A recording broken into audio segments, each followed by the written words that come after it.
Well, welcome. I'm DH Groove, your sports guru, and this is your Laker post-game wrap-up show for another disappointing game from your Los Angeles Lakers, who bowed to defeat to the lowly Indiana Pacers, 111 to 104. And let me tell you, this is probably, you know what? I won't even say probably. I believe this is Frank Vogel's last game coaching the Lakers, and let me say, good riddance. Good riddance, my man.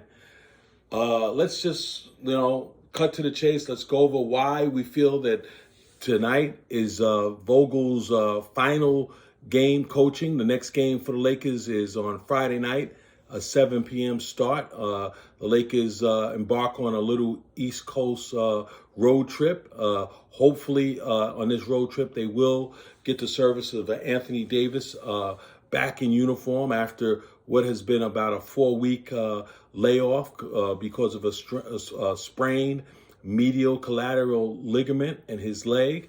And he's supposed to be revving up. 4 weeks has come and passed. So now he's basically just in the situation where he's just, trying to get his conditioning back and working out, doing basketball drills. So hopefully we'll see him, but hopefully, more importantly, he will have a new leader, and that leader will probably be Mr. Fizdale. Fizdale has been the coach for a few teams. He had a shot in, Oklahoma. And then he had a shot, or the Grizzlies, one of the two. And then he had a shot with the Knicks, which went just very miserable, if we're being honest. Didn't do a good job. And then if we're even being more honest, he had a 1-5 record with the Lakers when Frank Vogel went out with COVID.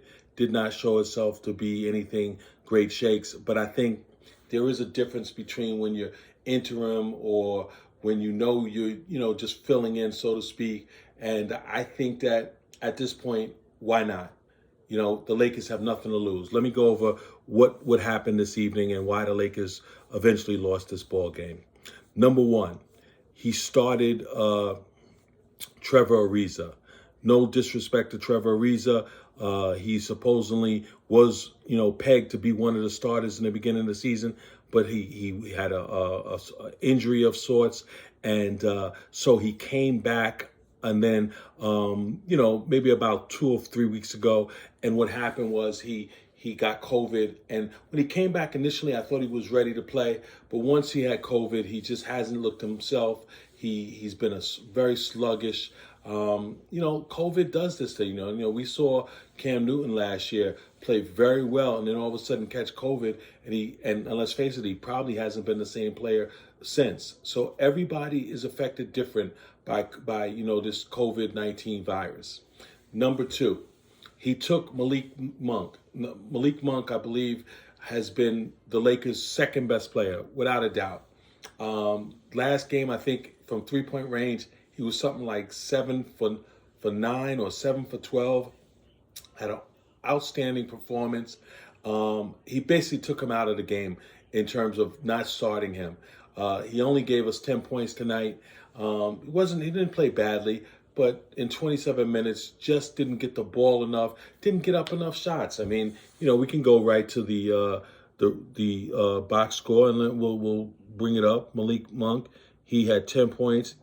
4 for 6 from the field, and 1 for 1 from 3, I believe. So here's a man who has been shooting 40% from 3-point range, and he gets up 1 3-pointer. That's coaching, man. That's coaching. So that was, that was the second thing that really, I think, is going to be the straw that broke the camel's back. Almost ironically, with about 6 minutes left in the game, or maybe 8 minutes, the Lakers bring back Russell Westbrook. They're trying to make a comeback. They were down by about 10 points in the third quarter, and so once again, Westbrook is on the bench. He bring him back in. He turns the ball over. He shoots a layup, misses the layup, and that's what really kills him on the court. It's that he misses these easy shots that are so out of the flow that usually they result in the other team going the other direction and scoring, and it just kills just the team. I wouldn't say so much the morale, because the team seems to like Russell Westbrook in terms of, or how we say, Westbrook. It's Brook, a Freudian slip, mind you. Well, anyway, that being said, they seem, they seem to support him. He obviously is a good guy, a good teammate, but just a terrible player at this point. And there's no other way to describe it. Has no lift. I mean, that was an incredible slam dunk he made the other night. But you know what? That is so few and far between. It's not even funny. Well, he comes in, but this is how I know, Vogel was coaching for his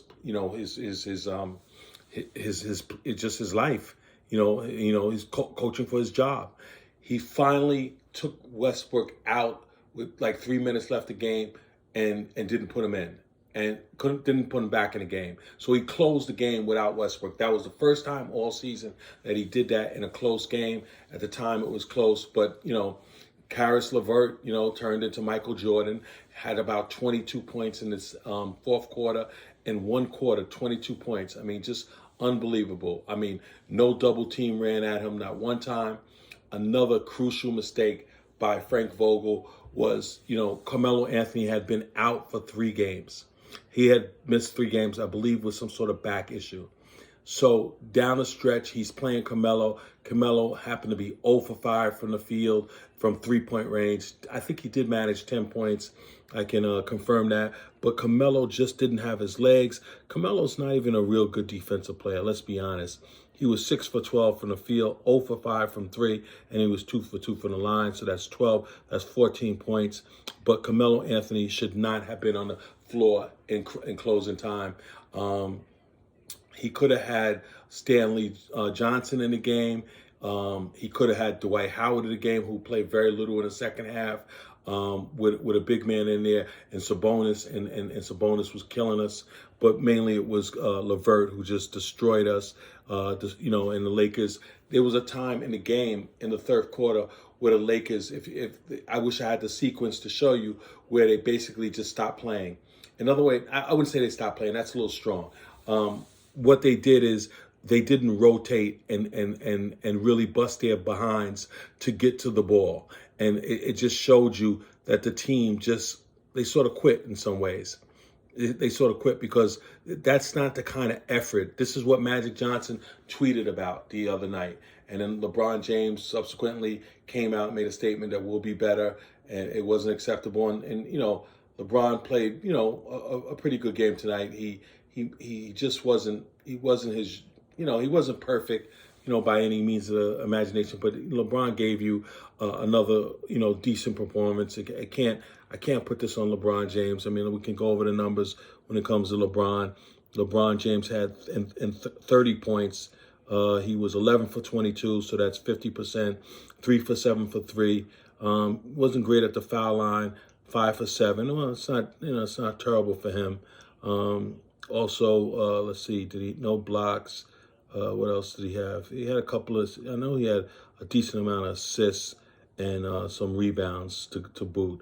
But let's see, 4 offensive rebounds. So 7 rebounds, right? Offensive and defensive. And what about assists? Let's see if we could find that out. Here we go. LeBron James assists. Here we go. 5 assists. So not a terrible game for LeBron. Well, 30 points. I'm saying not terrible. I sound ridiculous myself. But the bottom line is not enough from LeBron James. He played okay. He played better than okay. But the bottom line is just LeBron. They tried something new again, where they, with this lineup, they wanted to bring Monk off the bench when they rested LeBron with about 5 minutes left to go in the first quarter, and then that didn't seem to work because, like I said, Monk should have been in the starting lineup. Monk could have stayed in the starting lineup, and you could have taken LeBron out, and then I don't understand why you just don't bring Carmelo Anthony as your first guy off the bench for the offense, and then you can bring in a Stanley Johnson for defensive purposes, or even if you want to go small at that point and guard Sabonis with a Stanley Johnson. But the key is, folks, let me try to break this down for you. The key is the Lakers keep switching on everything. You cannot switch off of bigs. Bigs, first of all, Sabonis did hit 1 3. It was a lucky 3. He's not a three-point shooter. Even I don't care what his percentage is. But, if he's going to shoot threes, let him shoot threes.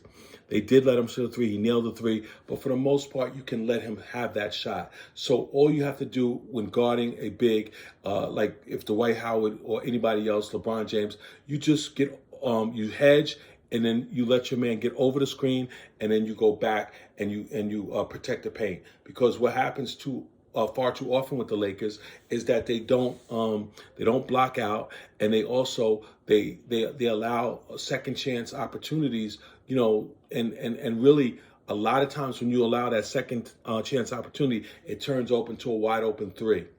Because you're scrambling and you don't know where the person who you're guarding is, and that really kills the Lakers. And as usual tonight, it was just a thorn in our side. It was the straw that broke the camel's back. You name it, however you want to put it, whatever words you want to use. But it spelled doom for the Lakers, and once again a horrible loss. 111 to 104. Wasn't even that close. They had like an 11-point lead with maybe a minute left to go. The Lakers, LeBron James scored a layup to get his 30th point. The LeBron James haters will tell you that why was he in the game? Regardless. I mean, like I said, Frank Vogel was going to go out. He went out with the lineup with Reeves and Monk, LeBron. I think Carmelo was in there at one point, and one other player, and no sign of Russell Westbrook, I like to call him, because that's really what he should be called. But the theme of this post, ladies and gentlemen, 12 minutes and 41 seconds in, is that we have seen the last of Frank Vogel, and let's say good riddance. He's a terrible head coach. He's supposedly be a defensive-minded coach. He knows nothing about defense. I mean, simple stuff, getting over the screen, switching all the time, having the wrong players do that. That's simple stuff, man. That's simple stuff. You could learn that, in kindergarten or fifth grade. You don't have to be a genius. I'm watching a game from my living room here in New York City where they say all the ladies are pretty, and I have no problem telling you that that's what the Lakers are doing wrong. And Frank Vogel can't see that. You know what? You deserve to be fired. I'm sorry.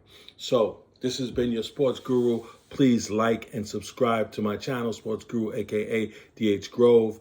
And once again, we try to post once, and anytime these Laker games go final, we're on the East Coast, they're on the West Coast, but, as long as I have the energy, I give you it. And tonight, unfortunately, sad news, Frank Vogel, in my estimation, has coached his last game as a Laker, and hopefully he has coached his last game in the NBA. I mean, this is like his third opportunity as a head coach. I mean, why in God's name would he get 4 opportunities? I don't know.